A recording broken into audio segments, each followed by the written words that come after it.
Hey y'all, welcome to another episode of What's Happening with Carolina Chuck. Today we're going to talk about what's happening in Clover, South Carolina. And if you haven't done it yet, please like and subscribe wherever you're listening. It'd mean the freaking world to me. Today we're going to talk to now former city councilwoman, get her passions and opinions on things, Mrs. Brittany Farr. Grabbed me by the shirt and said, if you want some more, and I said, and this she is swinging my hands, singing and dancing, saying you the man. And this she was, now I got her hooked, asking about the hotel. On to your butt. You know what you need is some of that hysterical respect. Know what I mean? We ain't one at a time in here. We're mass communicating. Oh yeah, that's a powerful new force. Take it in, Junior.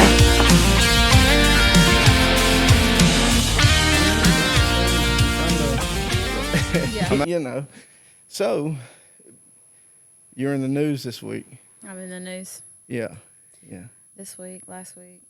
Well, I feel like it was like, I don't know, that whole day was really weird because I woke up really early, had my prayer time, and I really prayed over what I was about to post and that it would be received, you know, with understanding. Like, believe me, there is nothing salacious about Brittany Farr. Like, I'm the most boring human being ever. I read, I garden, I make sourdough bread, and I'm with my kids. Like, that's the extent of it.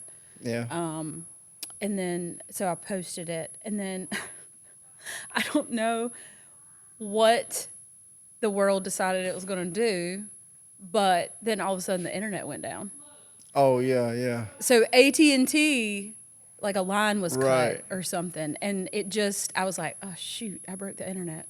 I broke it. Not really. I don't think that highly of myself, but it just was like, what do I do now? I just posted like this huge thing, Yes. and now Yeah. I can't even respond.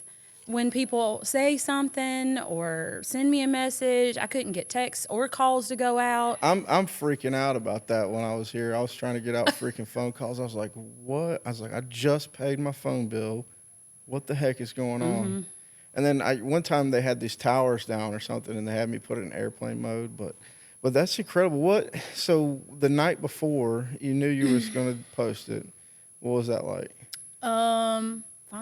I mean, when I tell you that there's literally nothing salacious about it, it is true. I was completely fine once I got out of my own way and just made the decision, because I had this like internal struggle for months. Right. Like, not that I couldn't do the job, or, you know, there was nothing about that side of things. It just got to be too much time and energy away from my kids, and I would go so deep into research. Yeah. Do you need to stop? No, that's rain. God, Look at that. I think we've gotten like 10 inches of rain today. I know. Somebody came in here earlier and told me it was flooded. I'll just turn the mics up real quick. Yeah, I figured you might need to. Well, that was quick. It was quick. All right, Where was I? It just got to be to where the amount of energy that I would put into researching every single thing. Yeah. I mean, it wasn't just, I'm just making these little snap decisions. I was reading everything I could read, and then taking that and expanding upon it and seeing how other things tie into how that vote could affect other things. And so I just got to the point where, like, when my kids started getting on my nerves, I knew I had to put stuff down. Yeah. And I prayed about it, and I even told Jake. We went to the beach the second week in July. How's Jake doing, by the way? Good. I haven't seen that dude in so freaking long. He's good. He's just same guy you probably remember. Yeah. He's just easy. I mean, he don't really get flustered about much, which is good because I get flustered about everything. That's so he's good. like my counterbalance. That's awesome. Yeah, I ain't seen that dude in a hot minute. Dude, I myself have been gone from Clover. Like when I left in 04, I went to Lake Wiley, which is right down the road. But Right. I never came back this way because I was working in Charlotte. We headed to Charlotte and did that. I was there for forever. And then we went to North Carolina, to Catawba, because I was working around Lake Norman. And then we were there for 3 or 4 years. And I went to New York for 3 years. So I've been gone for like 20 years. But I've been keeping up with my folks still live here, and Yeah. my brother still lives here, and all my friends. But yeah, so it's been crazy to kind of keep up online what was going on down here. I saw that you were stepping out front and getting opinionated about things, and I was like, what's going on, And then I saw you were like city council, like, wow, that's crazy. And at the same time, I'm up there doing podcasts with city councilman in Watertown. I was like, man, I got to get down there and do this for the home team, Yeah. So it took me a while to kind of like, all right, I'm gonna get back in, because it's consistency with the podcasting thing. 'Cause Yeah. if you don't stay consistent, Fizzles. you lose out on momentum, like viewerships and all that kind of stuff. But yeah, so. Well, I had told him, I said, I really need to talk about this. Like when we were on vacation, he just looks at me and because we were sitting on the beach, watching the kids play. And I just looked at him because it still was festering. And, like it took me so long to decompress from my trip. Like I didn't decompress till like 3 days before we left. And then it was time to come home. It was because I was still in this But what a freaking place to make a decision, though, on vacation. I actually didn't. It wasn't there. Oh, really? No, I looked at him and said, I really need to work this out and talk about it. And he just looks at me and he's like, what's there to talk about? You already know what you're going to do. Yeah. Because he knows me. But he also knows that I'm going to sit there and chew on it and chew on it and chew on it and stick it in my hair. And until God really just had to step in and be like, I need you to move. Yeah. I just need you to move. It came down to the point where I even reached out to a childhood pastor because I told him, I was like, I'm so conflicted. I'm so conflicted in doing what's right for the people who put me in that position. But I'm also on this spiritual journey and, getting stronger in my faith. And I can't reconcile these two worlds together anymore. Right. You need to be on your own, kind of more. You're growing, I guess you would say. Yeah. Not to say that. Well, I just want to count the experience of all of it as part of that journey. Right. But I've told people who have reached out to me, God brought me to it. Mm-hmm. He carried me through it, but he also pulled me away from it because there was a lot there that I needed to see and understand and learn, specifically on a local level, because I don't think people really understand the power structures between the different levels of government. But I don't. So the municipalities, the towns and cities, they're bound by counties. That's bound by state. And then you got federal crap to deal with too. Right. So when you really boil it down to the local level, there's not much you can do, it seems like. No. Not unless you stand up to those higher authorities.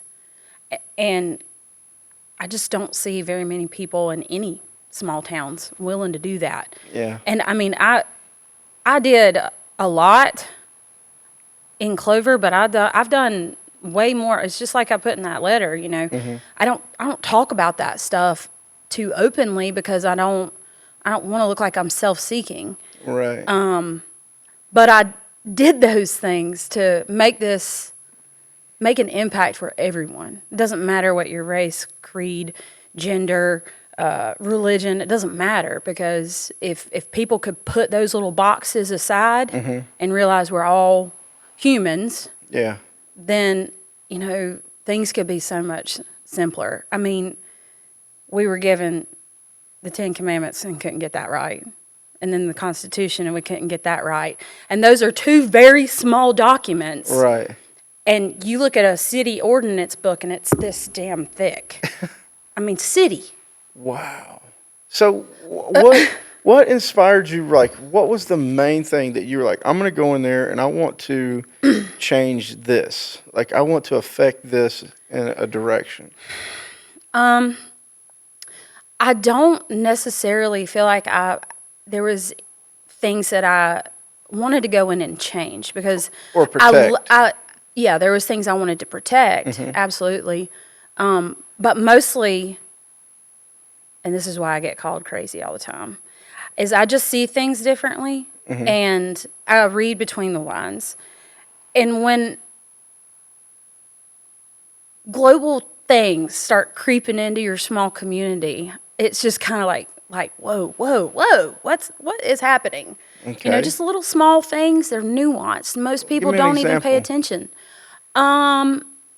Well, for example, when it was the International Property Maintenance Code was adopted, I was like vehemently against that because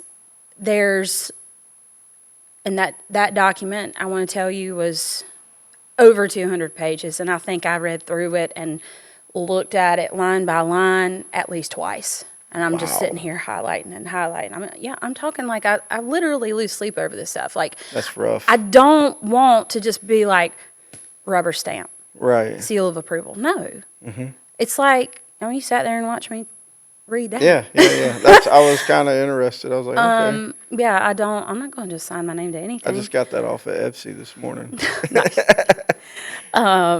Form letter. Yeah, $4.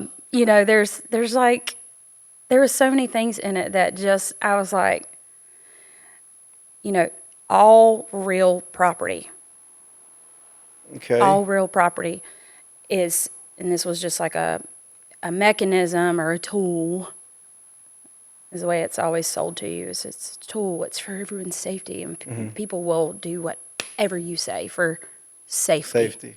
Like the whole COVID thing. Yeah. Yeah, that was crazy. God, that's really when I started being like, pump the brakes, pump the brakes. But you know, it had to do with it's another layer of telling people what they can and cannot do. Mm-hmm. And I was just like, if we're willing to do this, what's next? Okay. I really pushed a lot of buttons when I made a personal post on my own thing, my own profile on Facebook about flock cameras. Flock what? Flock cameras. Flock cameras. Mm-hmm. What is that? They're these tag reading car identifiers that are a private company selling them out to police departments and law enforcement agencies and this, that, and the Really? other. But you have to have your own flock cameras in order to access their databases. So essentially, like, in a way, it's profiling vehicles. Okay. Oh, okay. So that's assuming it doesn't read a tag or something, but they can put in all kinds of information on those things to identify, down to like, there's a dent on this side. So if this reader sees that car, it's going to notify the closest what does the reader department. look like? Like, what is that? There's all kinds of different ones. I already kind of tucked it out of my mind a little bit, but they go up on poles. Okay. And they'll be at like state lines or they're like a way more invasive. It's like that eagle eye thing. Yeah, dude. It's like, Right. yeah, 5 eyes. Wow. You know, but so I made the argument after piles of reading, Okay. of course, that it's a violation of our personal rights, Fourth Amendment specifically. But it made a stink. It made a big stink. People commented on it that probably shouldn't have, and wondered why I didn't say anything in that workshop at the time. I was like, well, I already squashed this from it being put in the budget the year before. They're in Clover? Not yet, but they were approved in the budget. So, TikTok. Interesting. TikTok. There's one on 321, but that one belongs to the county. And I think there's one at Parham Road, and I know there's one on Buster Boyd Bridge. But see, this is the thing. Everyone's like, well, if that saved a child's life from being kidnapped, then it's worth it. And I'm like, you want to sell everybody's freedoms. And I understand you don't have a reasonable amount of privacy in public. But if I'm in my car, I consider that to be private. Private, right. But, and you'll hear all kinds of arguments. When this comes out, people are going to be like all pissed off all over again. I don't care. I don't care. Like, because I was like, for a 10% solve rate. 10% solve rate? 10% solve rate. So now these are going to like the county or highway patrolman, or where's the cameras going to? I guess they're going to put them on our force. No, I mean, like, where are they streaming to? Like, you said something about supposedly only a certain amount of people in a department have access to them, but there have been cases where officers have used them for stalking and other nefarious things. And if you have them, you access their entire database. So you can see everywhere. Mm-hmm. Huh. And, everyone's like, oh, well, there's only going to be one officer that can access it, yada, yada, yada. And this isn't specific here. This is just everywhere. Everywhere, right. But it's, I don't know. I just believe I would never vote for anything that I wouldn't want to have to live under. Right. And that's tough. It is. That's a tough position to have to vote for. And, like I was against the historic preservation thing, because I don't believe if someone buys a building or a house or whatever, that they should be told what to do or not do there. It was like basically saying, oh, we don't have enough restrictions. Let's go ahead and add an HOA to our town. Dang. So, I was against that too. So people didn't like it because they're like, oh, you're against growth. And I'm not against growth. I'm against legislating every aspect of people's lives. Mm-hmm.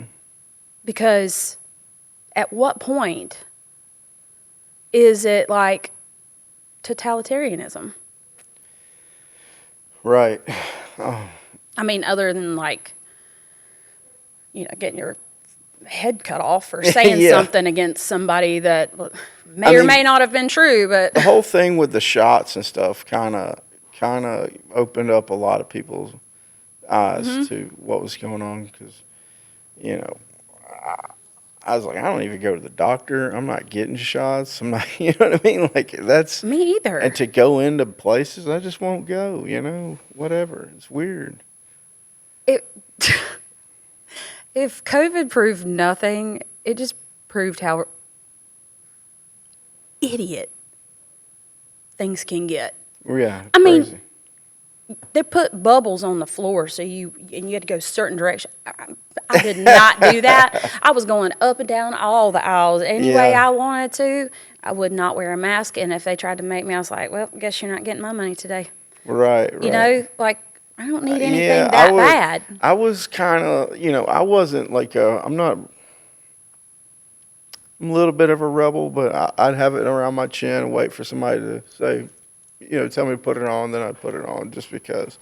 But I wasn't oh, no. I didn't wear it all the time. But when they said, put it on, I put it on. I had it on my chin. I think I did that 2 times. I was like, screw this. Yeah.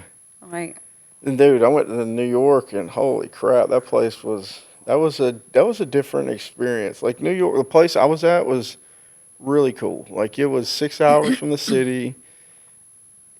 I didn't I didn't know that culture existed up there. So that was a neat experience. And they weren't all about the mask stuff, but like the government was. They were Oh, like, yeah. you know, I they're followed like mask along. mandate, and yeah, it was pretty crazy. I mean, that's really kind of how I got started in really pushing back on things. Yeah, Was on the school level.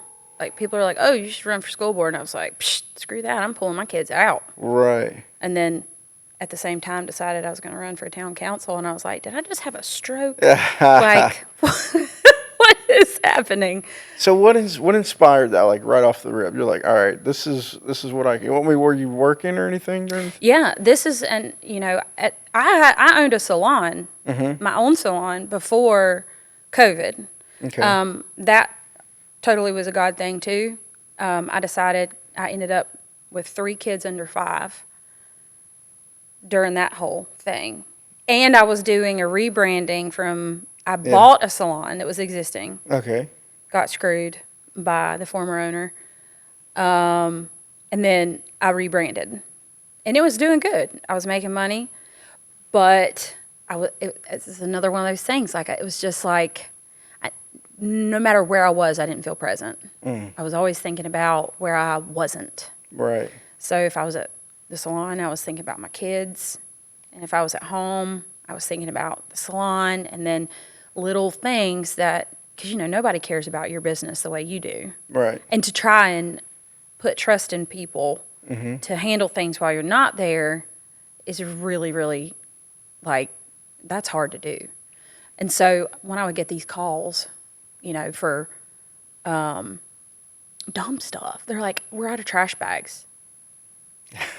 Do a drawer entry and run down to the Dollar General and get some trash bags. Like, why are you calling me about this? For God's sakes. Hey, listen, my only experience, like, this is pretty much my own business, but it's just me and my wife. I was a manager at a stair company before, and like, I'd have the smartest guys, the best, most capable guys in a position to like run a truck, because I was running a couple of trucks. And they would call me with a problem, and I'm like, dude, don't call me with a problem. Call me with a solution and ask my permission to do it or something. You know what I mean? Like, you know what to do. We've been doing this for years. And so I kind of get it. It was like small little things, and they would just say, this is a problem. I'm like, well, what do you do to fix it?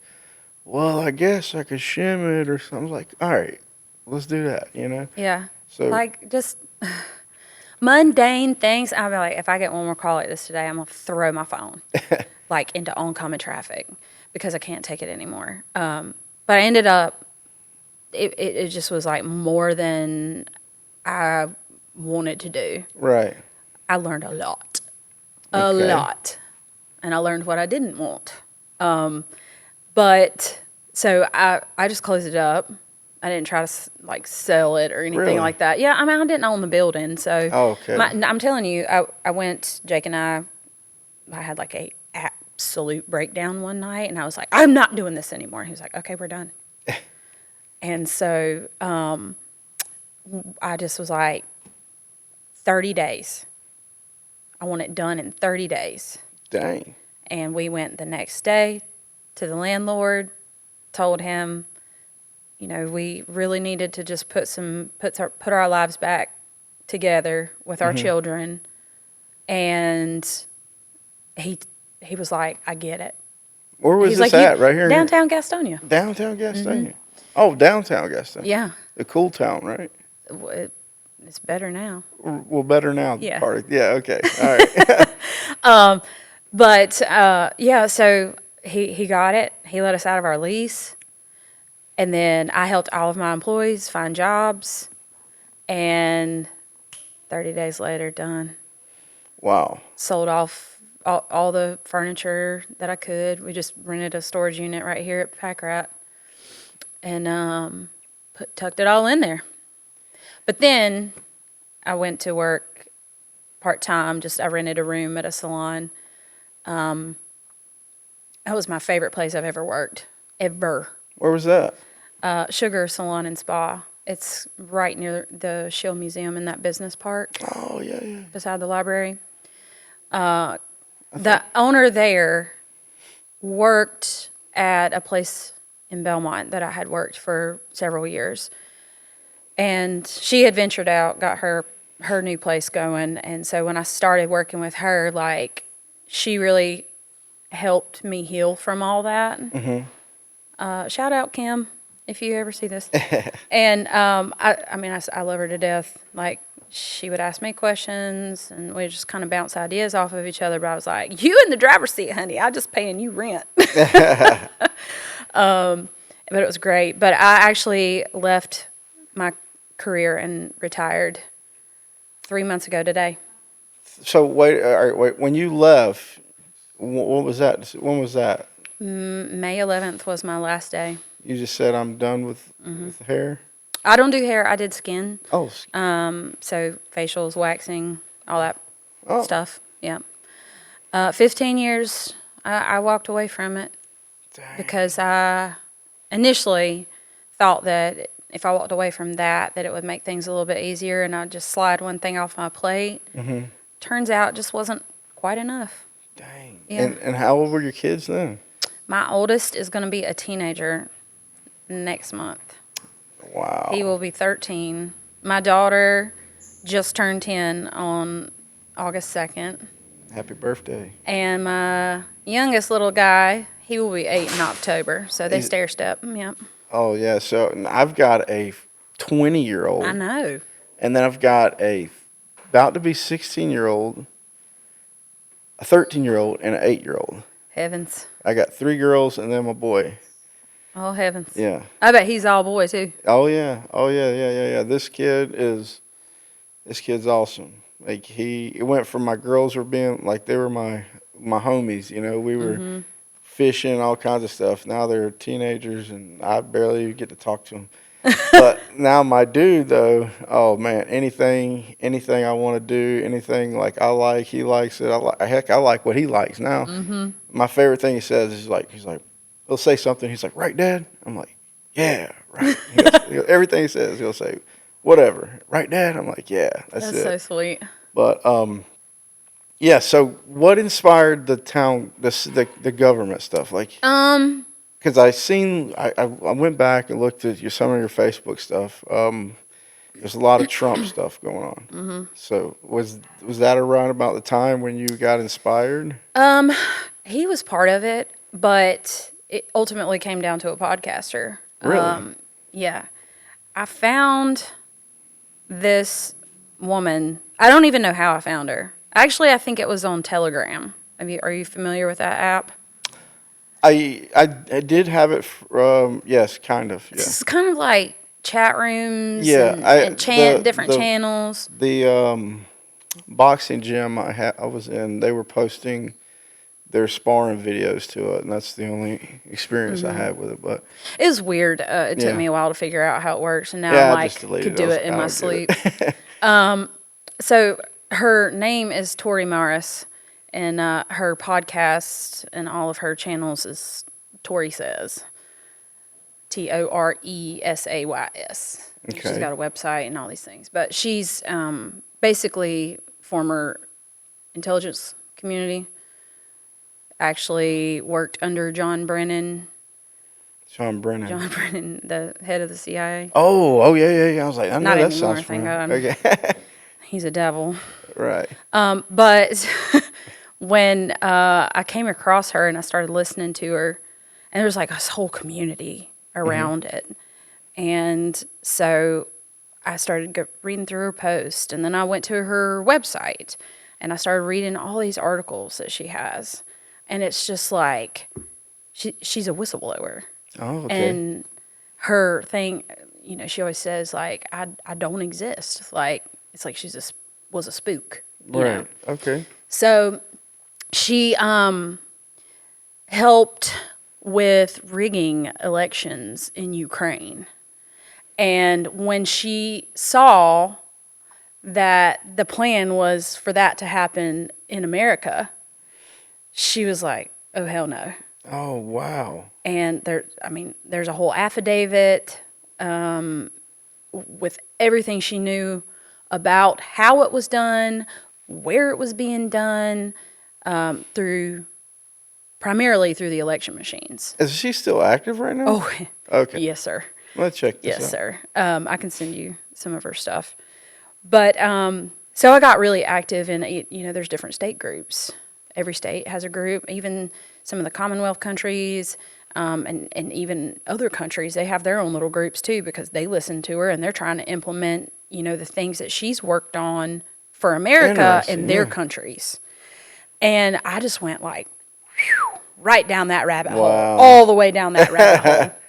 And I was helping with all this research, and the amount of research and things that have been discovered purely on election fraud would blow your damn mind.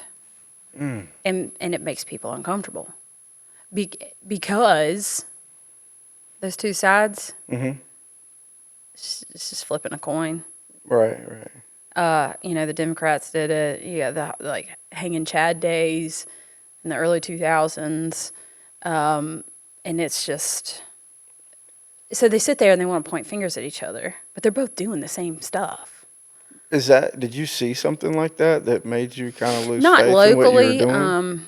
I just knew, like, when the results started rolling in for 2020, I sat there when we had literally just moved into our new house right here in Clover.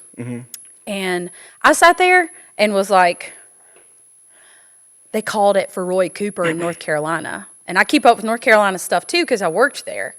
I was a taxpayer.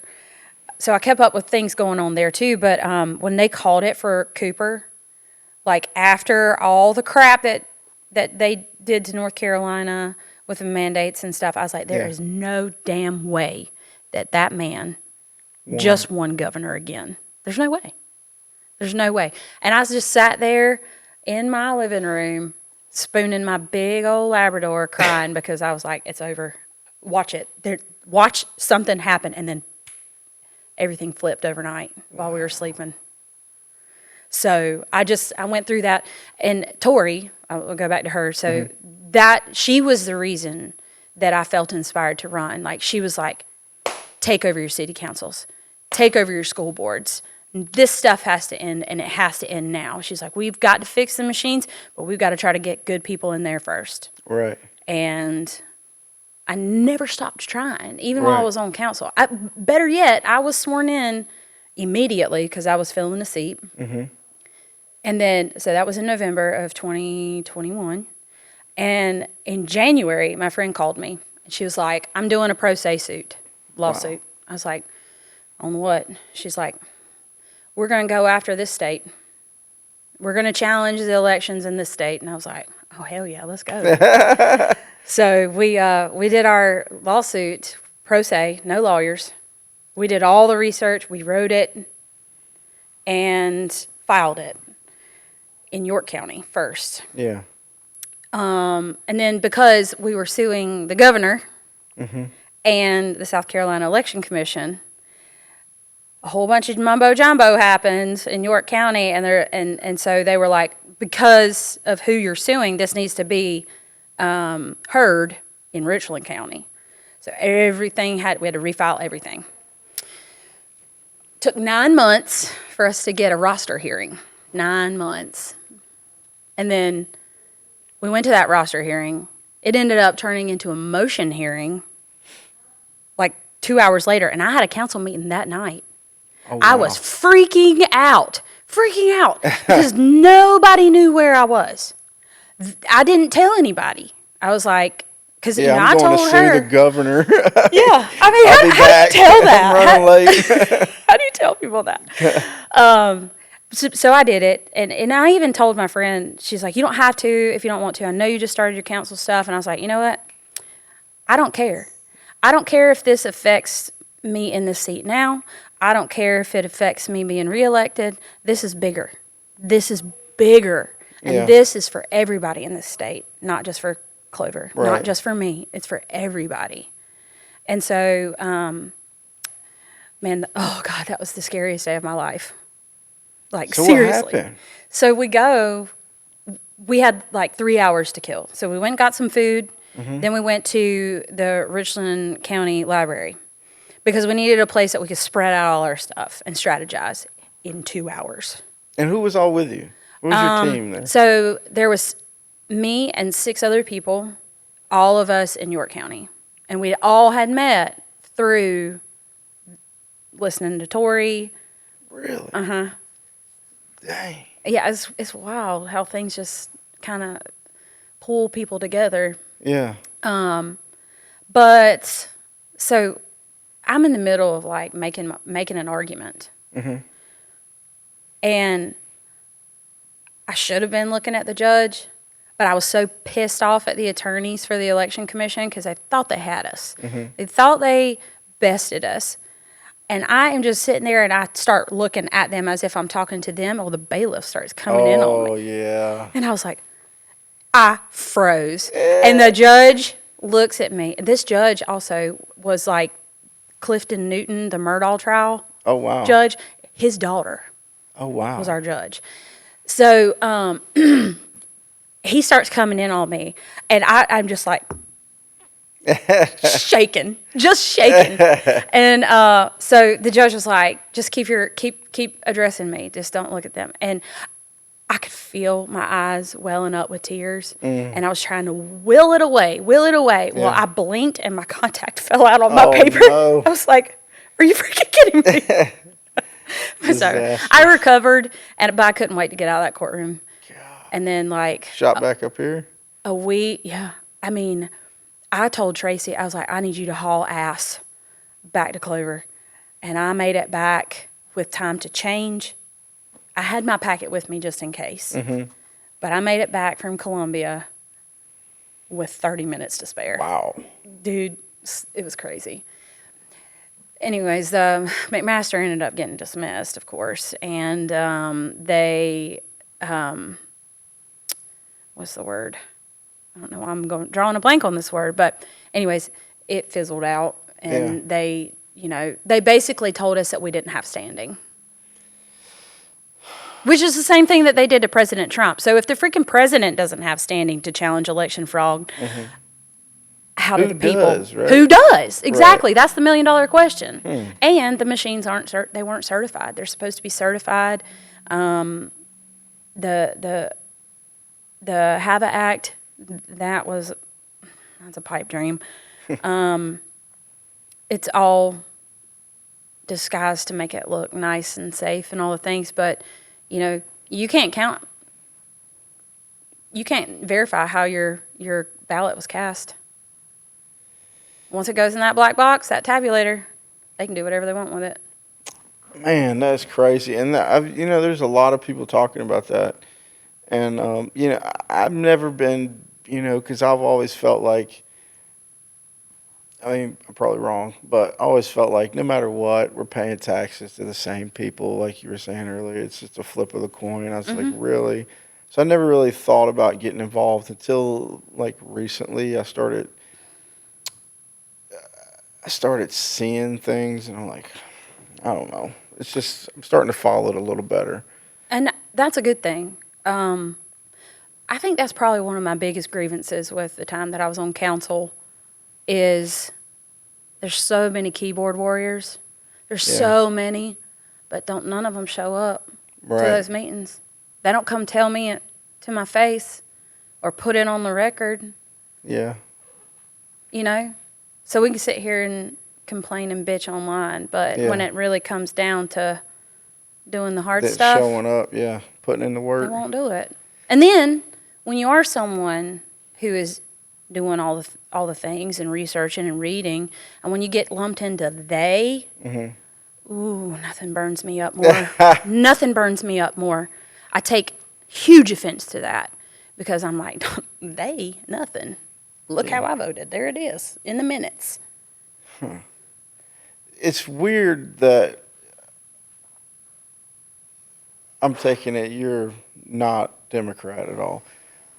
That on the opposite side, I had a conversation with this guy in New York, and he was Democrat all the way. He was a city councilman for Watertown.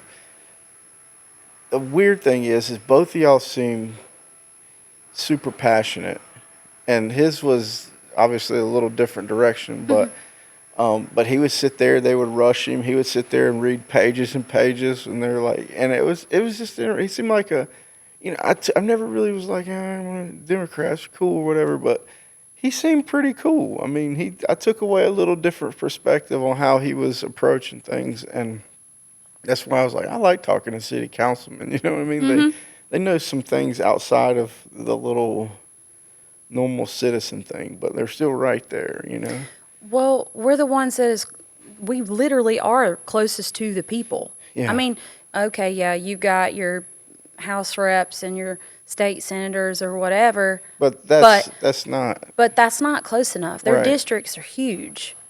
And then, so we should be the ones sending them letters, Right. stomping up the state house steps, being like, this is what our people want. Right. Because, I mean, y'all are right I mean, here I in the would print out a community. whole bunch of letters for you that I've sent on these things, but and I get canned responses and form letters back and meh.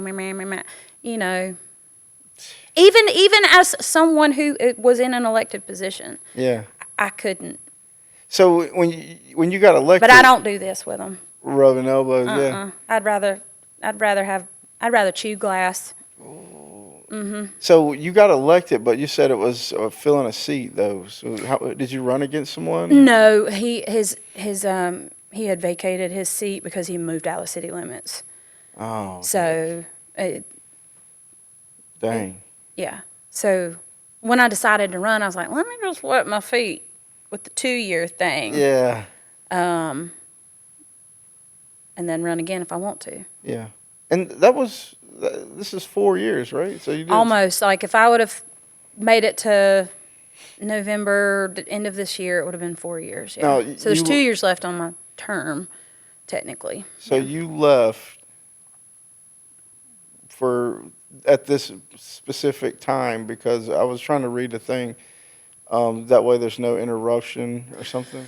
I was trying to avoid costing taxpayers a special election because we have to pay for these. Right. The county handles it, but the taxpayers are paying for these things. And those damn machines come with a hefty price tag to steal your vote. That's I'm awesome. sorry, not sorry.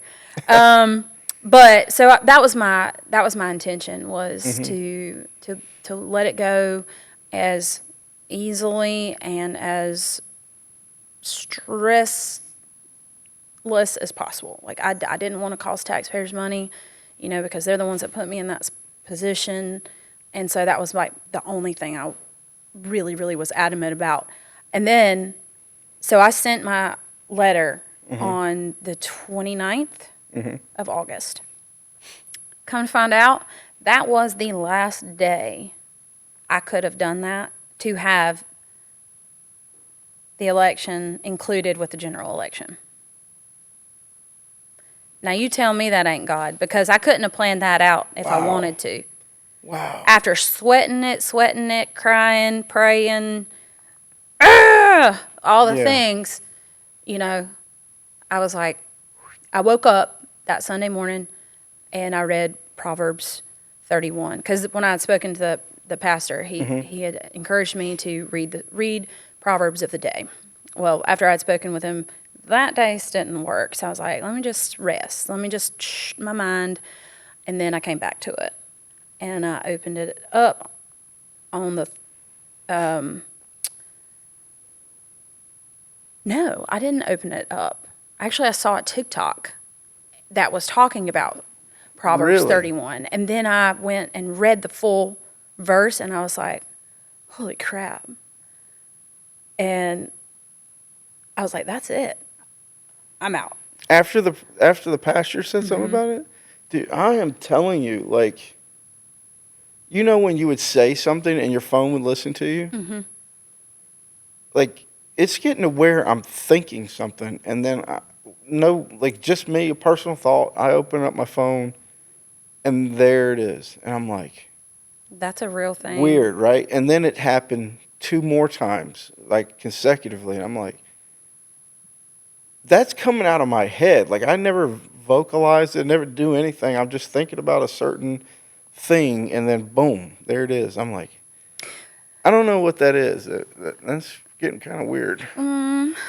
That's Like, probably really specific things. another podcast day we could maybe go into those crazies. Right. Because it's not so crazy. It's just woohoo. But yeah, so I got like my confirmation in Scripture because the pastor told me that his mentor one time said to him, it's like sitting on a block of ice. If you're melting it, you're where you need to be. But if it's not melting, you're just freezing your butt off. So then he asked me, he's like, are you melting or are you freezing your butt off? And I was like, I am not melting anything. Everything feels cold and immovable. And he said, the Bible is very clear. We can only slow things down, but we can't stop it.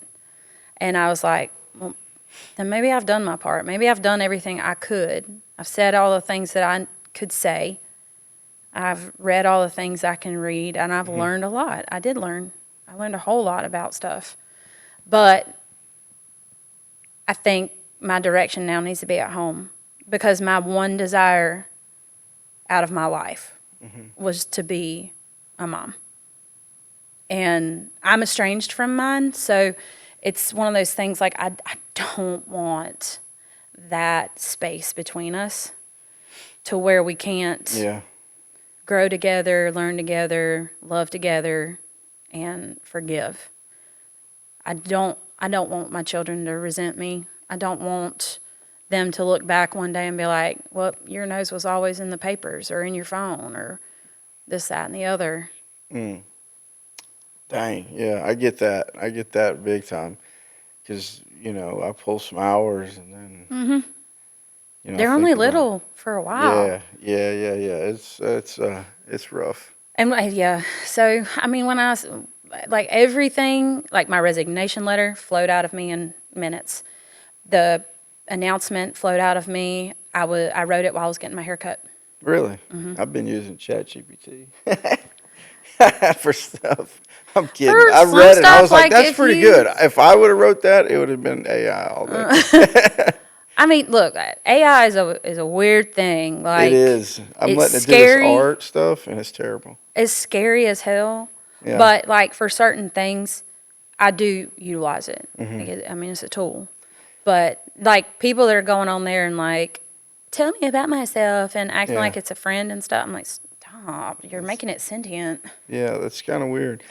People, like, they dive into how deep AI can go and everything, and it's only as good as its programmers. Right, but I'm thinking, it could be a really, really, really good thing instead of people were like, oh, they're going to kill all the humans. Skynet! Yeah. And I'm thinking, I was like, I don't know. I mean, it could be like really possibly, I don't know, but it could be the best thing, Maybe we wouldn't all have to work. Maybe we could just do whatever we want all day and have AI take care of stuff or whatever. I don't know.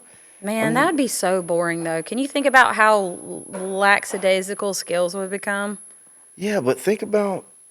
I mean, don't get me wrong. I would love to, like... Think about if it was cool, though. What if it was just the best possible situation it could be where you didn't have to work, all this money just came to you, you could do whatever you want, and, like, I don't know. I mean, it could be awesome. It could be.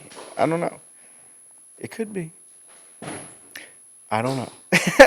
So we'll figure out one way or another, I guess. We ain't got much longer. We're gonna get Skynet for sure. So check this out. I did a podcast with a guy in New York. They called him Flat Earth Donnie. now he goes to the city council meetings. I think I listened to that episode. Yeah, he goes to the city council meetings and gets it. Like he's gonna listen to this. And gets his ass arrested all the time because he's telling city council they need to stop covering up the flat earth. It is incredibly hilarious. City council? Yeah. I mean, really? Yeah, he's kind of crazy, but he's smart. Look, there's I think he's awesome. He took down, this is crazy too. The town put up the gay flag on in June or whatever. and he took it down. They locked him up, but like some people he's a hero, some people he's a villain. But he sat here and explained to me and blew me away with his whole flat Earth theory. And I was like, what the heck made you think that? He said, somebody was telling him about it. He went home and YouTubed it, and it came up. It was biblical. He said when they started putting the biblical stuff in there, and that part.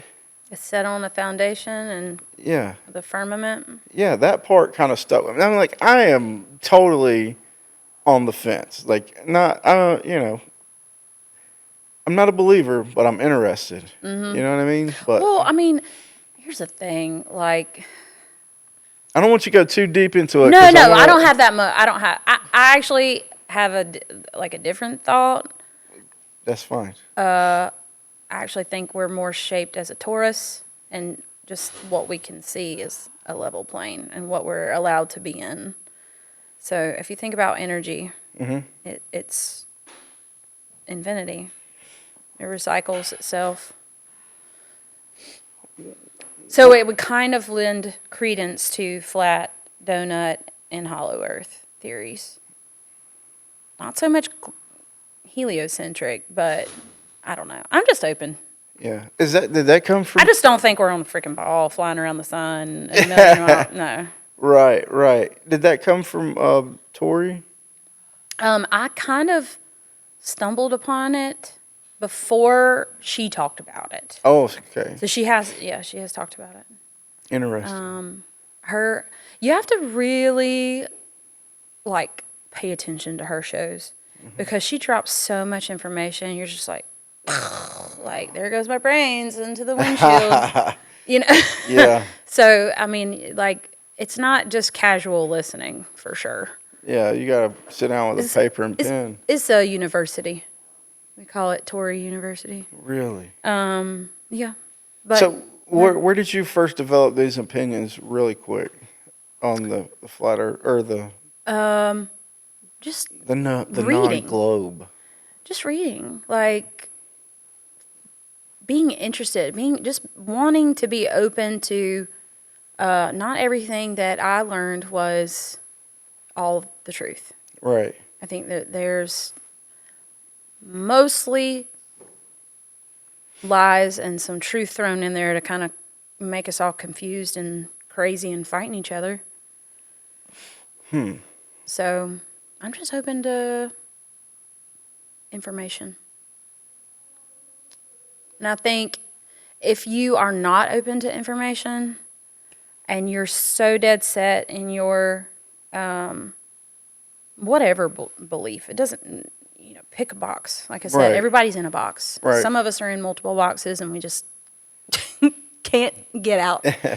But I think, you might as well just be a NPC.